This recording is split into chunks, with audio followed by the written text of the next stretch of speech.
Recording. And welcome back. So we've been doing this series on, of course, the history of becoming an anime fan, and we've sort of touched into the mid-90s, and this is a good time to talk about the anime fan tier. So how anime fans were classified around this time. And there was maybe it was geographically just our area here in Australia, maybe it was international, I don't know. But we did create a bit of a tier of how fans fitted into the fandom per se.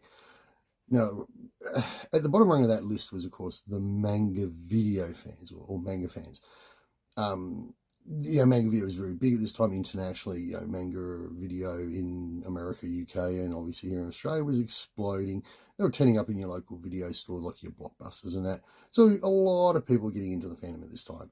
But when you watch the sizzle reels for manga video, it never actually used the anime term. So it was always like, the manga effect or manga. So a lot of entry-level fans call themselves manga fans. And they weren't referring, of course, to the print media. They were talking about, of course, the anime media that was being released by manga video.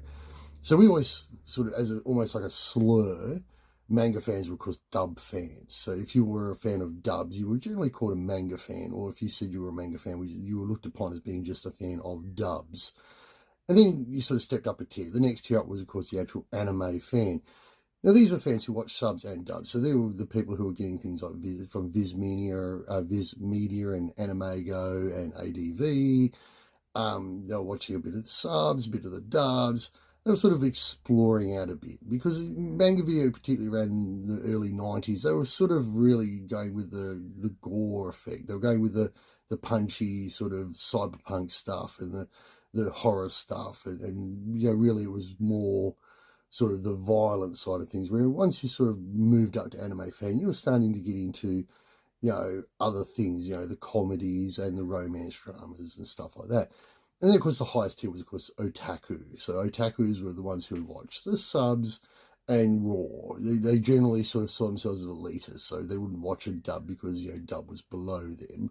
So they would mainly be watching raws. And a lot of fans, they did speak Japanese, so watching a Raw wasn't that outside the realms of reality for them. And of course, subs, it was about availability. Raws you could buy Australia from Japan or get a friend to send you, recorded off TV if you had friends in Japan at the time.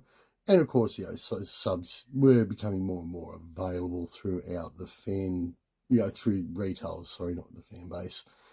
And not to say they weren't available through the fan base. Fan subs were huge at this time. There was actually quite a lot of clubs they were doing fan subbing, and some of those clubs actually sold copies of what they were fan subbing, so you could actually buy their stuff. I actually bought it was Master of Mosquiton as a fan sub because no one had actually done a release of it, so it was well within my scope to go and buy that because I couldn't get it anywhere else.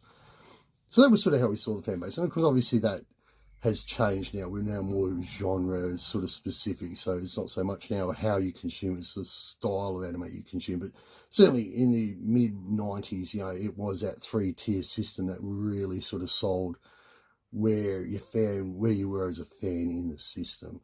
So that was the fan base bit. Thank you very much for watching, and we'll see you next time.